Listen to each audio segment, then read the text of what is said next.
আসসালামু আলাইকুম রহমতুল্লাহ। আজকের আলোচ্য বিষয় মুমিনের রক্ত কাবার চেয়েও দামি। আল্লাহ তাআলা বলেন, বিসমিল্লাহির রহমানির রহিম, ওয়ামান ইয়াকতুল মুমিনান মুতাআম্মিদান ফাজাযাউহু জাহান্নাম খালিদান ফিহা ওয়া গাযিবাল্লাহু আলাইহি ওয়া লাআনাহু ওয়া আ'আদ্দা লাহু আযাবান আযীমা। অর্থাৎ যে ব্যক্তি কোনো একজন মুমিনকে জেনে শুনে ইচ্ছাকৃতভাবে অন্যায়ভাবে হত্যা করবে, তার শাস্তি জাহান্নাম, যেখানে সে সর্বদা থাকবে এবং আল্লাহ তার প্রতি গজব নাজিল করবেন ও তাকে লাঞ্ছিত করবেন এবং আল্লাহ তার জন্য মহাশাস্তি প্রস্তুত করে রেখেছেন। সূরা নিসা আয়াত নম্বর 93।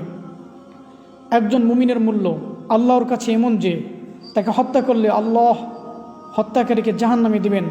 কারো শাস্তির জন্য তো এতটুকু যথেষ্ট ছিল যে তাকে আল্লাহ তাআলা জাহান্নামে দিবেন, কিন্তু এরপরও আল্লাহ তাআলা তার উপরে গজব নাজিল করবেন, তিনি তার উপর রাগান্বিত হবেন। তার অপরাধ এতটাই মারাত্মক যে জাহান্নামেও আল্লাহ তার উপরে রাগান্বিত থাকবেন ও তাকে লানত করতে থাকবেন, কারণ একজন মুমিনের মূল্য কাবার চেয়েও বড় ও বেশি। সুবহানাল্লাহ। সুনান ইবনে মাজার মধ্যে আব্দুল্লাহ ইবনে ওমর রাদিয়াল্লাহু তাআলা আনহুর সূত্রে হাদিস বর্ণিত রয়েছে। তিনি বলেন, রাআইতু রাসূলুল্লাহ সাল্লাল্লাহু আলাইহি ওয়াসাল্লাম ইয়াতুফু বিল কাবা ওয়া ইয়াকুলু মা আতয়াবাকি ওয়া আতয়াবা রিহাকি মা আ'যামাকি ওয়া আ'যামা হুরমাতিক ওয়াল্লাযী নাফসু মুহাম্মাদিন বিয়াদিহি লা হুরমাতুল মুমিন আ'যামু ইনদাল্লাহি হুরমাতান মিন কিমালিহি ওয়া দামিহি ওয়া আন নাযুন্নু বিহি ইল্লা খায়রা। হযরত আব্দুল্লাহ ইবনে ওমর রাদিয়াল্লাহু তাআলা আনহু বলেন, আমি একদা রাসূলুল্লাহ সাল্লাল্লাহু আলাইহি ওয়াসাল্লামকে কাবা ঘর তওয়াফ করতে দেখলাম। তখন তিনি কাবাকে লক্ষ্য করে বলতেছিলেন, ও হে আল্লাহর ঘর, তুমি কতই না পবিত্র, আর তোমার সুঘ্রাণ কতই না মন মাতানো, তুমি কতই না মর্যাদাবান, কত সম্মানের অধিকারী তুমি। নিশ্চয়ই সেই সত্তার শপথ যার হাতে মুহাম্মদ সাল্লাল্লাহু আলাইহি ওয়াসাল্লামের প্রাণ, একজন মুমিন ব্যক্তি আল্লাহর কাছে তোমার চেয়েও অধিক মর্যাদাবান, তাদের রক্ত সম্পদ অধিক সম্মানিত। এজন্য আমরা মুমিনের ব্যাপারে সর্বদা সুধারণা পোষণ করি। সুবহানাল্লাহ। এখানে রাসূলুল্লাহ সাল্লাল্লাহু আলাইহি ওয়াসাল্লামকে একজন মুমিনের মূল্যকে তিনি কাবার থেকেও আরও বেশি হিসেবে ব্যাখ্যা করেছেন, মূল্যায়ন করেছেন। অন্যায়ভাবে কোনো মুমিনকে হত্যা করা হারাম, এই ব্যাপারে অসংখ্য হাদিস নবীজি থেকে বর্ণিত রয়েছে। বুখারী মুসলিমের মধ্যে আব্দুল্লাহ ইবনে মাসউদ রাদিয়াল্লাহু তাআলা আনহু সূত্রে হাদিস বর্ণিত রয়েছে। তিনি বলেন, রাসূলুল্লাহ সাল্লাল্লাহু আলাইহি ওয়াসাল্লাম বলেছেন, আউয়ালু মা ইউকযা বাইনান নাস ইয়াউমাল কিয়ামাহ ফিদ দিমা। কিয়ামত দিবসে মানুষের মাঝে সর্বপ্রথম মানুষের রক্তপাতের হিসাব নেওয়া হবে। অর্থাৎ একজন মানুষ অপর মানুষকে কেন অন্যায়ভাবে হত্যা করলো, আল্লাহ তাআলা সর্বপ্রথম এই বিষয়ে তাকে প্রশ্ন করবেন, তুমি কেন তাকে হত্যা করলে। তিরমিজি এবং নাসাইর মধ্যে আব্দুল্লাহ ইবনে আমর রাদিয়াল্লাহু তাআলা সূত্রে হাদিস বর্ণিত রয়েছে। রাসূলুল্লাহ সাল্লাল্লাহু আলাইহি ওয়াসাল্লাম বলেছেন, লা যাওয়ালুদ দুনিয়া আহওয়ালু ইনদাল্লাহ মিন কতলি রাজুলিল মুসলিমিন। রাসূলুল্লাহ সাল্লাল্লাহু আলাইহি ওয়াসাল্লাম বলেন, আল্লাহ তাআলার নিকটে একজন মুসলমানকে অন্যায় ও হত্যা করার চেয়ে পুরো দুনিয়া ধ্বংস হয়ে যাওয়া অতি নগণ্য বিষয়।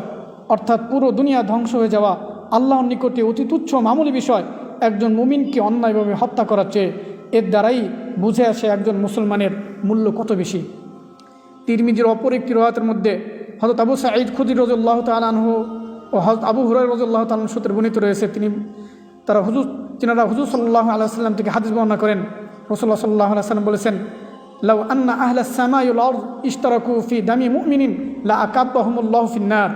রাসূলুল্লাহ সাল্লাল্লাহু আলাইহি ওয়াসাল্লাম বলেন, যদি আসমান ও জমিনের সকল বাসিন্দারা একজন মুমিনের রক্ত ঝরানোর ক্ষেত্রে শরীক থাকে, তাহলে আল্লাহ তাআলা সকলকেই উপর করে জাহান্নামে নিক্ষেপ করে দিবেন। আল্লাহু আকবার, কত বড় কথা!